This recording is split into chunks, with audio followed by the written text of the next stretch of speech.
రాయలసీమ ప్రాంతానికి సంబంధించి స్థానిక ఎమ్మెల్యేలుగా ఉన్నటువంటి 25 మంది కూటమి సభ్యులకు సంబంధించి అవిశ్వాసం పార్టీ నుంచి వ్యక్తం అవుతున్నట్టుగా ప్రధానంగా వార్తలు వస్తున్నాయి. వీళ్ళందరికీ కూడా చంద్రబాబు గారు చివాట్లు పెట్టినట్టుగా ప్రధానంగా వార్తలు వస్తున్నాయి. ఓవరాల్గా అంశం గురించి మనతో మాట్లాడడానికి ప్రముఖ పొలిటికల్ అనలిస్ట్ కేఎస్ ప్రసాద్ గారు ఉన్నారు. ఆయనతో చర్చిద్దాం. సార్ నమస్తే. సార్ నమస్తే అండి. ఇంత అవిశ్వాసం వ్యక్తపడడానికి ప్రజల్లో అవనివ్వండి, అటు పార్టీ నుంచి చివాకులు రావడానికి గల కారణాలు ఏంటి ప్రధానంగా రాయలసీమలో? అంటే హ్యూజ్ ఎక్స్పెక్టేషన్స్తో గవర్నమెంట్ ఫామ్ చేశారండి.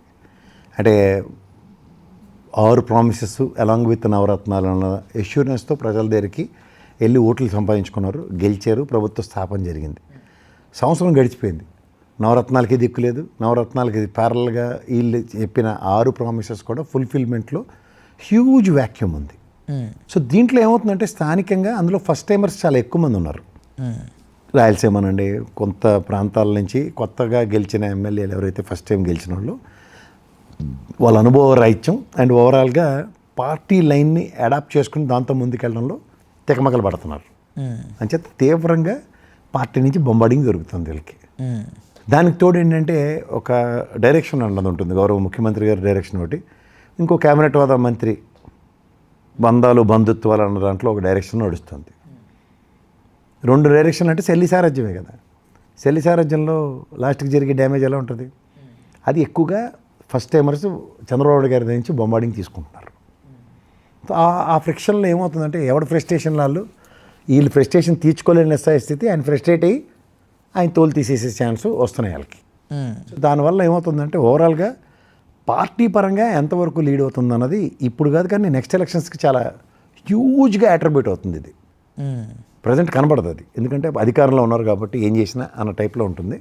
లేకపోతే మీరు కూర్చొని అంతర్గతంగా 25 మందికి స్టిక్కర్ పడిందంట, 25 మందికి చివాట్లు పడ్డాయట అని ఇలాంటివి మాత్రమే టాగుడింతమే మిగులుతుంది. బట్ ఇవేమవుతుందంటే స్థానికంగా ఆ ప్రతి నియోజకవర్గంలో నివురుగప్పిన నిప్పులో ఉంటాయి. ఒక ఎమ్మెల్యే పనితీరుని వాళ్ళు బేరీ చేసుకుంటూ కంపారిజన్స్ చేసుకుంటూ ముఖ్యంగా ప్రామిసెస్ డెలివరబుల్స్ అన్న దాని మీద ఎక్కువ ఎంఫసైజ్ చేస్తుంది ఎలక్షన్. ఈ బిలో పవర్టీ వాళ్ళకి what sort of damage they have facing అన్నది లాస్ట్ 1 year 1 month నుంచి చవి చూశారు. సో ఫైనాన్షియల్ ఎబిలిటీ ఒకటి ఆ సైకిల్ ఆగిపోయింది. ఆ సైకిల్ ఎప్పుడైతే ఆగిపోతుందో ఆ తీవ్రత, ఇప్పుడు నీ దగ్గర డబ్బులు లేవనుకోండి, అందరి మీద ఎలా చికాగ్గా మాడతారు మీరు? అదే డబ్బులోనే అనుకోండి, ఒక కాన్ఫిడెన్స్ లెవెల్తో మాడుతూ ఉంటారు. ఇవాళ ప్రజలు కాన్ఫిడెన్స్ కోల్పోయి ఉన్న పరిస్థితి. అయితే ప్రతి దగ్గర ఫ్రస్ట్రేషనే ఉంది. ఆ ఫ్రస్ట్రేషన్ ఏమవుతుంది? అగానీ కింద మారుతుంది. అంతే సార్. ఇప్పుడు రైట్, గవర్నమెంట్కి అంటే ప్రజల దృష్టి గవర్నమెంట్ అంటే డెవలప్మెంట్ చేస్తుందని విసులుబాటుతో వదిలేస్తారా, లేకపోతే మాకు రావాల్సింది మాకు ఎందుకు ఇవ్వలేదని ప్రశ్న మీదే ఉంటుంది? 2 కనపడాలి కదా. అట్లీస్ట్ ఇప్పుడు మీ నాన్నగారు నీకు సైకిల్ కొంటున్నారు ఉదాహరణకి, ఆయన 1 month కంటిన్యూస్గా ఆఫీస్కి వెళ్ళడం మీకు కనబడింది అనుకో, ఒక ఎక్స్పెక్టేషన్ ఉంటుంది 30వ తారీఖున నాకు సైకిల్ కొంటారని. ఇప్పుడు మీ నాన్నగారికి నాకు ఆరోగ్యం పోలేదని మెడికల్ లీవ్లో ఇంట్లో ఉన్నారనుకో, నీకు ఎక్స్పెక్టేషన్స్ పెరుగుతాయా? పెరగవు కదా. అట్లా మీరు అన్నట్టు అభివృద్ధి అనేది కళ్ళ ముందు కనబడుతుంది అనుకోండి వాళ్ళకి. పునరైళ్ళు మనకి ఇవ్వకపోయినా మన నియోజకవర్గ సమస్య రోడ్డు అయితే ఇలా వేసేసారు, లేకపోతే మనకి ఒక బ్రిడ్జ్ ఇక్కడ కనెక్టివిటీ ఉంది కలబట్టు మీద, అది పని అవుతుంది కదా. కొంచెం ప్రభుత్వానికి ఇబ్బంది ఉండొచ్చులే, మన పని 4 రోజుల కన్నా మన నియోజకవర్గం మన ఊరు బాగుపడుతుంది అది కనబడుతుంది అనుకోండి వాళ్ళకి. అప్పుడు ఎమ్మెల్యే మీద నెగిటివిటీ కనబడదు. మీరు అన్నట్టు సంక్షేమం అవతల ఇస్తానన్నది ఇవ్వక అభివృద్ధి కళ్ళ ముందు కనబడిపోయేసరికి ఏమవుతుంది? ప్రజలకి సిరెత్తుకు వస్తుంటుంది. నేను కామ్ డౌన్ చేసే వ్యూహం లేదంటారా? ప్రజెంట్ అయితే ఏం లేదు. ఇప్పుడు నీకు ఎకనామిక్ సిచ్యువేషన్స్ ఎట్లా ఉంటాయంటే, నెలంతా పనిచేస్తే నీకు జీతం వస్తుంది, దాంతో నువ్వు ఏదైనా చేయొచ్చు. అరే ఈ నెల కాకపోయినా నేను వచ్చే నెల ఈ చెప్పులు కుట్టించుకుందాంలే, వచ్చే నెల కొత్తది కొనుక్కుందాం అన్న ఎష్యూరెన్స్ ఉంటుంది, అవునా కదా. కానీ నీకు నెలంతా ఉద్యోగం లేదనుకో, ఏ కొత్త చెప్పులు మాట దేవుడు కుట్టించుకోవడానికి కూడా డబ్బులు లేని పరిస్థితి ఉంటే అట్లా నీకు ప్రజలు కూడా గమనిస్తుంది ఏంటంటే, ఈ అభివృద్ధి అన్నది వీళ్ళు చెప్పారు, సంక్షేమం కూడా వీళ్ళే చెప్పారు. నేనైతే అభివృద్ధి సంక్షేమం రెండు చక్రాల మీద నడిపిస్తాను. వీళ్ళు చెప్పిన ఫాల్స్ ఇల్యూషన్స్ అన్నీ ఏంటి? గత ప్రభుత్వం అంతా అభివృద్ధి చేయడం మనిషి ఓన్లీ సంక్షేమం చేసింది అన్నారు. ప్రజలు కాసేపు ఆలోచించారు. ఎందుకంటే సచివాలయం 2200 మంది ఉన్న ప్రజలకి సచివాలయం ఉంది. ఆ ఊర్లో ఒకటే ఉంది కదా సచివాలయం, అంటే చదువుకోలేదు కదా చాలామంది. 2200 మందికి సచివాలయం అంటే నాకేటి ఉంది అన్నది ఆలోచించే వాళ్ళు ఉంటారు కదా. సంక్షేమం రాని వాళ్ళు కూడా ఆలోచించే వాళ్ళు ఉంటారు కదా. సో వాళ్ళతో ఎలక్షన్ గేమింగ్ నడిచింది. ఇప్పుడు వచ్చేసరికి ఏమైంది? ఎక్కడిదక్కడ స్టాండ్ స్టిల్ కనబడుతుంటే ఏం చేస్తారు? ఆ కాన్సిక్వెన్సెస్ రిప్రికేషన్స్ కంటిన్యూస్గా ప్రభుత్వం మీద పడుతూ ఉంటుంది, ప్రభుత్వ ప్రతినిధిగా ఉన్న ఎమ్మెల్యే మీద పడుతూ ఉంటుంది.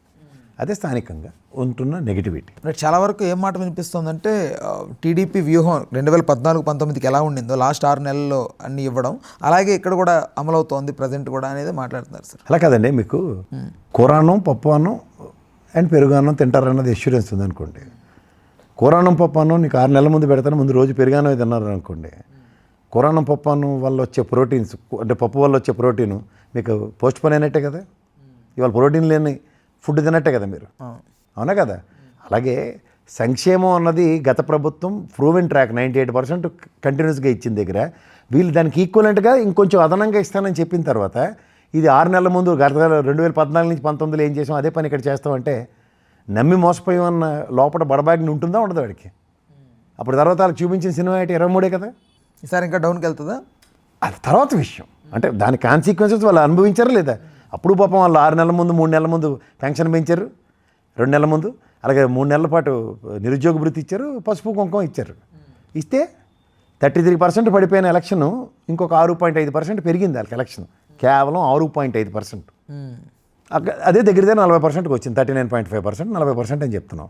సో 6 నెలల పర్ఫార్మెన్స్కి 6.5 పెరిగితే మళ్ళీ 6 నెలల్లో 3 నెలల ముందు మీరు చెప్పినట్టు చేస్తే పెరిగేది ఎంత?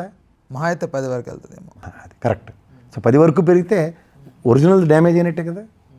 అంటే మళ్ళీ స్టాండ్ స్టిల్ 40% అంటే ఇప్పుడు 11 స్థానాలకు పరిమితమైన వైఎస్ఆర్సీపీ కనబడుతుంది కదా మీ పిక్చర్. వీళ్ళకి 40% ఉంది, 11కి పరిమితం అయ్యే ప్రాబిలిటీస్ మీకు ఉన్నట్టే లేనట్ట. అదే చేత లాస్ట్ మంత్స్లో పెంచుతాం అన్నది పాత గేమ్. అదే గేమ్ మళ్ళీ పునరావృతం చేస్తామంటే కుదరదు. బట్ ఎమ్మెల్యేలు ఇక్కడ అలర్ట్ అవుతారంటారా? ఏం చేయగలుగుతారు, వాళ్ళ చేతిలో ఉంటుంది. ప్రభుత్వం అలర్ట్ అవ్వాలి. ప్రభుత్వం కార్యాచరణ ఈ సంవత్సరం నుంచి ఎగ్జిక్యూషన్ ఫ్రంట్లో వెళ్తే ఛాన్సెస్ కొంచెం లిమిటేజ్ అవుతాయి. అది లేదనుకోండి అన్ని దగ్గర నెగిటివే ఉంది. కొన్ని సర్వేలు అయితే చాలా క్లియర్గా 65 క్వశ్చనర్స్ ఉన్నాయి. దాంట్లో ప్రభుత్వ పనితీరు మీద ప్రతి దాంట్లోనూ దేంట్లో కూడా వాళ్ళకి పాజిటివ్ లేదు. దేంట్లో కూడా 35 మార్కులు 40 మార్కులు వచ్చిన ఉదంతాలే లేవు. అండ్ మిస్టేక్ ఎక్కడ ఉంది సార్, ఎవరిలో ఉంది అంటే చంద్రబాబు గారా, లోకేషా? చంద్రబాబు నాయుడు గారు ఒరిజినల్ పద్ధతిలో చేస్తే ఈరోజు ఆంధ్రప్రదేశ్ రాష్ట్రం ఎక్కడో ఉండుందును. ఆయనలాగా చేస్తే ఆయనలే చేయలేకపోతున్నారు. ఎందుకు చేయలేకపోతున్నారు? ఆయన పాపంతకాలు ఏటో బుర్ర పెక్కున్న వాడికి అర్థం కావట్లేదు. సో చేయట్లేదంటే ఆయనకు సంబంధించి చేయలేకపోతున్నారంటే ఎందువలనో రీజన్స్ అయి ఉండాలి. What the reasons? కూటమి బీజేపీ ఒకటి, పక్కలో బల్యం ఒకటి, రెండును. కూటమి బీజేపీ అసలు కాలు చేయి ఆడనివ్వట్లేదు ఆయనకి. అదర్వైజ్ ఆయన ఈ ఫెడరల్ సిస్టంలో ఆయన చేసి విన్యాసాలు అసలు యూ కాంట్ ఈవెన్ ప్రిడిక్ట్. దబ్బిబ్బైపోతున్నారు. దబ్బిబ్బైపోవడం కాదు, ఏం చేయాలో అర్థం కాని పరిస్థితిలో వాళ్ళు పెట్టారు ఆయన్ని. దగ్గర 184,000 కోట్లు అప్పు చేశారండి. డబ్బులుండి ఏమవుతుందో తెలియని పరిస్థితి చంద్రబాబు నాయుడు గారికి చూస్తుంటే నాకు ఆశ్చర్యంగా ఉంది. డబ్బులు లేనప్పుడే ఆయన ఎంత వాణిజ్య క్రియేట్ చేసిన వ్యక్తి.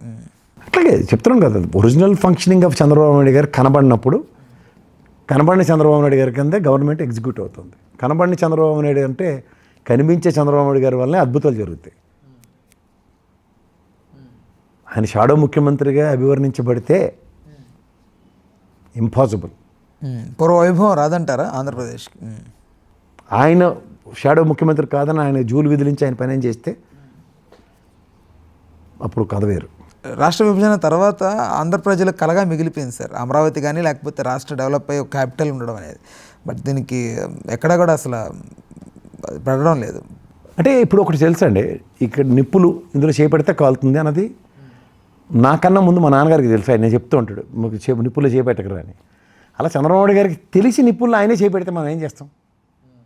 ఇప్పుడు చంద్రబాబు గారికి బీజేపీ గురించి తెలియకపోతే, నరేంద్ర మోడీ గురించి తెలియకపోతే, గతంలో 14 నుంచి 19 దాకా ఏం జరిగిందో తెలియకపోతే, లేదా 19 నుంచి 24 దాకా ఏం జరిగిందో తెలియకపోతే, అప్పుడు ఆయనకి అన్నీ తెలిసి ఆయనే నిప్పుల్లో చేపెడితే మనందరికీ చెప్పేవాడు ఆయన నిప్పుల్లో చేపెట్టకండి అని.